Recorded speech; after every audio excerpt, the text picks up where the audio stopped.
दोस्तों, दुनिया में किसी भी इंसान के द्वारा फाइनेंशियल फ्रीडम हासिल करने के लिए उसकी फाइनेंशियल एजुकेशन का मजबूत होना सबसे ज़्यादा ज़रूरी होता है।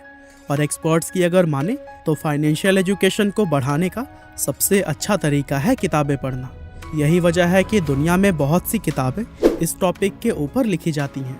और अमेरिकन लेखक रॉबर्ट कियोसाकी के द्वारा लिखी गई रिच डैड पुअर डैड नाम की किताब भी दुनिया के उन्हीं किताबों में से एक है, जिसे बहुत से लोग लाइफ में अपना गोल अचीव करने और कामयाबी हासिल करने के लिए पढ़ते हैं। तभी तो फाइनेंशियल एजुकेशन के मामले में इसको दुनिया के सबसे फेमस किताबों में शुमार किया जाता है। और आज की हमारी इस वीडियो में हम आपको इसी बुक की ही समरी बताने वाले हैं।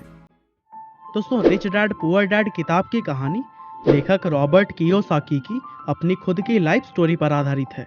इस किताब में वो अपने दो पिताओं के बारे में लिखते हैं, जिनमें एक उनके असली पिता हैं जिनको उन्होंने पुअर डैड का टाइटल दिया है, और दूसरे उनके मुंह बोले पिता हैं जो कि असल में उनके एक दोस्त के पिता हैं, और उनको उन्होंने किताब में रिच डैड का टाइटल दिया है। दरअसल उनके असली पिता बहुत ही ज़्यादा पढ़े लिखे और हार्ड वर्किंग इंसान हैं, जो कि पेशे से एक टीचर होने के साथ ही फाइनेंशियली काफ़ी कमज़ोर हैं। इसीलिए रॉबर्ट किताब में उन्हें पुअर डैड कहकर बुलाते हैं। वहीं दूसरी तरफ उनके मुंह बोले पिता सिर्फ 8वीं क्लास तक पढ़े हैं, लेकिन फाइनेंशियल एजुकेशन स्ट्रांग होने की वजह से वो अपने शहर के सबसे बड़े और सबसे अमीर बिजनेसमैन में शुमार किए जाते हैं। इसीलिए रॉबर्ट किताब में उन्हें रिच डैड कहकर बुलाते हैं। इस पूरी कहानी में रॉबर्ट के रिच डैड उन्हें उनकी ज़िंदगी के अलग अलग पड़ावों पर 30 साल तक 6 ऐसी अहम शिक्षाएं देते हैं जो कि लाइफ में कामयाबी हासिल करने, अमीर बनने और हमेशा अमीर बने रहने के लिए बहुत ही ज़रूरी होती हैं। और रॉबर्ट के रिच डैड के द्वारा बताए गए 6 लेसन्स दुनिया के किसी भी इंसान को अमीर और कामयाब बना सकते हैं, फिर चाहे वो इंसान कितना ही कम पढ़ा लिखा क्यों ना हो। तो चलिए अब हम आपको रॉबर्ट द्वारा किताब में लिखे गए उन्हीं 6 इंपॉर्टेंट लेसन्स के बारे में बताते हैं। वैसे इस टॉपिक का आइडिया मुझे कुकू FM मोबाइल ऐप पर ऑडियो बुक सुनते हुए आया था, और यहाँ आप भी हजारों बुक्स का एक्सेस सिर्फ एक बुक के प्राइस में पा सकते हैं। हालांकि आगे हम इसके बारे में और जानेंगे, लेकिन चलिए पहले हम लेसन्स की शुरुआत कर लेते हैं। Lesson number 1, rich don't work for money, money work for them. दोस्तों, रॉबर्ट के रिच डैड बताते हैं कि दुनिया के ज़्यादातर लोग कई दशकों से एक विशेष तरह के सर्कल में फंसे हुए हैं, और वे इस सर्कल को रैट रेस कहकर बुलाते हैं। दरअसल आज दुनिया के ज़्यादातर लोगों की ज़िंदगी का मकसद सिर्फ अच्छे कॉलेज में पढ़ाई करना, अच्छी नौकरी ढूंढना, शादी करना और फिर ज़िंदगी भर अपनी सैलरी से घर व कार जैसी चीज़ों के लोन भरते रहना ही बन गया है। लोगों को इस बात का एहसास ही नहीं होता कि इस तरह के लाइफ में वे मेहनत तो सबसे ज़्यादा करते हैं, लेकिन उनकी मेहनत का फ़ायदा किसी और को ही होता है। असल में बहुत से लोग इस रैट रेस का हिस्सा बनकर नाखुश भी होते हैं, लेकिन फिर भी अपने मन के डर, लालच और जिम्मेदारियों की वजह से वे मजबूरी में इसका हिस्सा बने रहते हैं। रिच डैड कहते हैं कि इंसान को सबसे पहले तो अपने डर को ख़त्म करके इस रैट रेस से बाहर निकलना चाहिए, और फिर कुछ ऐसा करना चाहिए जिसमें आप पैसे के लिए काम ना करें, बल्कि पैसा आपके लिए काम करे। वो पुरानी कहावत है ना कि पैसा ही पैसे को खींचता है। ठीक उसी तरह आपको भी अपनी लाइफ में कुछ ऐसा करने की ज़रूरत होती है जिसमें कि आपका पैसा ही आपको कमा कर दे। Lesson number 2, keeping money is more important than making it. दोस्तों, दुनिया में आपको ऐसे बहुत से स्पोर्ट्समैन और सेलिब्रिटीज़ देखने को मिल जाएंगे जो कि एक समय तो काफ़ी अमीर हुआ करते थे, लेकिन आज उनके पास कुछ भी नहीं है। असल में लोग इस तरह अमीर से गरीब इसलिए हो जाते हैं क्योंकि उनमें फाइनेंशियल एजुकेशन की कमी होती है, यानी उनके अंदर पैसे को मेंटेन और ग्रो करने का हुनर नहीं होता।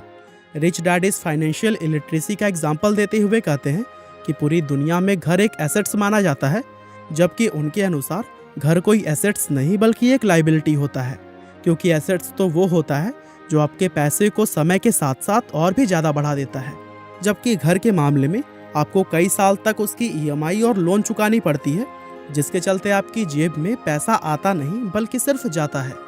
यानी कि रिच डैड सिर्फ उन चीज़ों को एसेट्स मानते हैं जो कि आपको घर बैठे पैसा कमा कर देती है। वे कहते हैं कि अमीर बनने के लिए सिर्फ पैसा कमाना ही काफ़ी नहीं होता, बल्कि पैसे को कमाकर उसको मेंटेन और ग्रो कैसे किया जाए ये सीखना सबसे ज़्यादा इम्पॉर्टेंट होता है। लेसन नंबर 3 पे बढ़ें उससे पहले हम आपको बताना चाहते हैं कुकू FM ऐप के अंदर आप हर दिन 1 रुपये से भी कम खर्च करके हजारों ऑडियो बुक समरीज, पॉडकास्ट और स्टोरीज जैसे कंटेंट का एक्सेस पा सकते हैं। और सिर्फ रिच डैड पुअर डैड ही नहीं, बल्कि चाणक्य नीति, नेपोलियन हिल का good as gold, think and grow rich, Swami Vivekananda और habit to change your life जैसे टॉप ऑडियो बुक्स भी यहाँ पर आपको मिल जाएंगे। और हर बुक को इस ऐप में इन डेप्थ एक्सप्लेन किया गया है। साथ ही बुक्स को सुनने के बाद से अपने गोल पर फोकस्ड रहने के लिए आपको कुकू एफएम के ऑडियो कोर्सेज को भी जरूर सुनना चाहिए। Lesson number 3, get in your business along with your job. दोस्तों, दुनिया में जब किसी इंसान को उसकी पसंदीदा जॉब मिलती है तो वो पूरी जिंदगी उसी को करने का मन बना लेता है और फिर बिना कुछ सोचे समझे अपनी पूरी लाइफ वह उसी जॉब को करने में बिता देता है। रिच डैड कहते हैं कि दुनिया का कोई भी इंसान अगर चाहे तो अपनी जॉब के साथ ही वो कोई दूसरा काम भी कर सकता है और बिना अपनी जॉब को छोड़े वो एक नए बिजनेस एम्पायर का किंग बन सकता है। अब इस बात को समझने के लिए हम दुनिया की सबसे बड़ी फास्ट फूड चैन मैकडॉनल्ड्स के फाउंडर रे क्रॉक का एग्जाम्पल ले लेते हैं। अगर हम लोगों में से किसी से भी यह सवाल पूछा जाए कि रे क्रॉक किस बिजनेस से पैसा कमाते हैं, तो फिर हम लोगों में से सभी लोगों का यह जवाब होगा कि फास्ट फूड बिजनेस से। लेकिन असल में दोस्तों, रे क्रॉक का मुख्य बिजनेस फास्ट फूड नहीं बल्कि रियल एस्टेट है, क्योंकि मैकडॉनल्ड्स के बिजनेस को बड़ा करते करते वे आज पूरी दुनिया के अंदर सबसे बड़े रियल एस्टेट ऑनर बन चुके हैं। यानी कि फास्ट फूड बिजनेस करते करते ही उन्होंने रियल एस्टेट का एक ऐसा एम्पायर खड़ा कर दिया है जो कि आज उन्हें सच में अमीर बनाता है। इसी तरह से एक आम आदमी भी अपनी जॉब को करने के साथ ही कुछ ऐसे एसेट्स और सोर्स ऑफ इनकम क्रिएट कर सकता है जो कि उसको पैसे कमा कर भी दे। और दोस्तों, इसके लिए राइटर के द्वारा कुछ एग्जाम्पल भी दिए गए हैं, जिनमें कि बिजनेस शुरू करना, स्टॉक मार्केट में इन्वेस्ट करना, रियल एस्टेट में पैसा लगाना और मुनाफा देने वाली प्रॉपर्टीज़ को खरीदना शामिल है। इनमें से कोई भी एक तरीका अपनाकर आप अपने लिए एक नई सोर्स ऑफ इनकम बना सकते हैं। यहाँ तक कि रिच डैड तो हर एक व्यक्ति को ऐसा करने की सलाह देते हैं, क्योंकि ऐसा करने पर ही इंसान सच में अमीर बनता है। Lesson number 4, taxes are for only middle class and poors. दोस्तों, इस लेसन में रिच डैड टैक्स की हिस्ट्री बताते हुए यह कहते हैं कि टैक्स असल में अमीर और गरीब के बीच मौजूद फर्क को खत्म करने के लिए बनाया गया एक सिस्टम था। यानी शुरुआत में सिर्फ अमीर लोगों पर ही टैक्स लगता था और फिर टैक्स के उन पैसों को गरीबों की सुविधाओं में खर्च किया जाता था। लेकिन समय के साथ धीरे धीरे मिडिल और अपर मिडिल क्लास पर भी टैक्स लगना शुरू हो गया और आज की अगर बात करें तो यह मामला पूरी तरह से उल्टा हो चुका है, क्योंकि आज अमीर लोग अपने दिमाग और चालाकी का इस्तेमाल करके खुद को टैक्स देने से बचा लेते हैं और सरकार के खाते में जो सबसे ज़्यादा टैक्स जमा होता है वो मिडिल और अपर मिडिल क्लास के द्वारा ही जमा किया जाता है। बड़े बड़े अमीर बिजनेसमैन और उद्योगपति पहले पैसा कमाते हैं, फिर अपनी सभी ज़रूरत व ख्वाहिशों को पूरा करने के लिए वह उस पैसे को खर्च करते हैं और लास्ट में अगर कुछ बचता है तो उस पैसे से वे टैक्स भरते हैं। जबकि वहीं मिडिल और अपर मिडिल क्लास के लोग पैसा कमाने के साथ ही टैक्स भी भरते हैं और फिर अंत में जो कुछ बचता है उसको वह अपने ऊपर खर्च करते हैं। Lesson number 5, the rich invent money.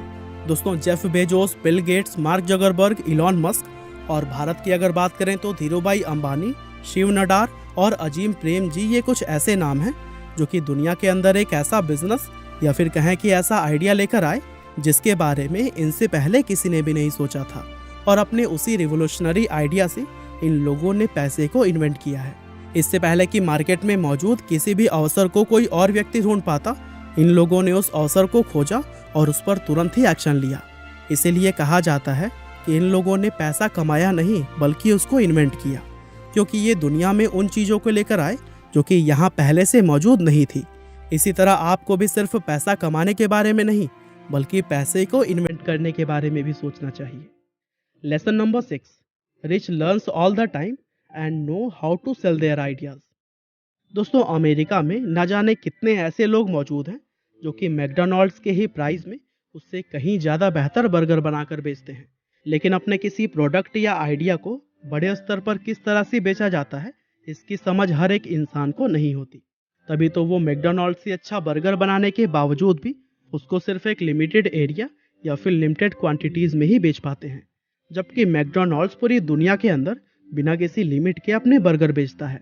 असल में इस लास्ट लेसन के जरिए राइटर हमें यह समझाते हैं कि अमीर इंसान कभी भी नई चीज़ों और नए स्किल्स को सीखना बंद नहीं करता है और इसी आदत की वजह से ही उसको हमेशा यह पता होता है कि अपने प्रोडक्ट या अपने आइडिया को दुनिया में बड़े लेवल पर किस तरह से बेचा जाता है। और दोस्तों, बिजी रहते हुए आप भी बहुत कुछ सीख सकते हैं कोको एफएम ऐप के जरिए, जो कि डेफिनेटली आपके नॉलेज को कई गुना बढ़ा देगा। बस आपको डिस्क्रिप्शन में दिए गए लिंक से जाकर LH20 कूपन का इस्तेमाल करना है और फिर आपको 1 साल का सब्सक्रिप्शन 399 में नहीं बल्कि सिर्फ 319 रुपये में मिल जाएगा, जो कि हर दिन सिर्फ 87 पैसे के आसपास होता है। बहरहाल, हमारी आज की इस वीडियो में बस इतना ही था। यह वीडियो आपको कैसी लगी हमें कमेंट करके ज़रूर बताइएगा। आपका बहुमूल्य समय देने के लिए बहुत बहुत धन्यवाद।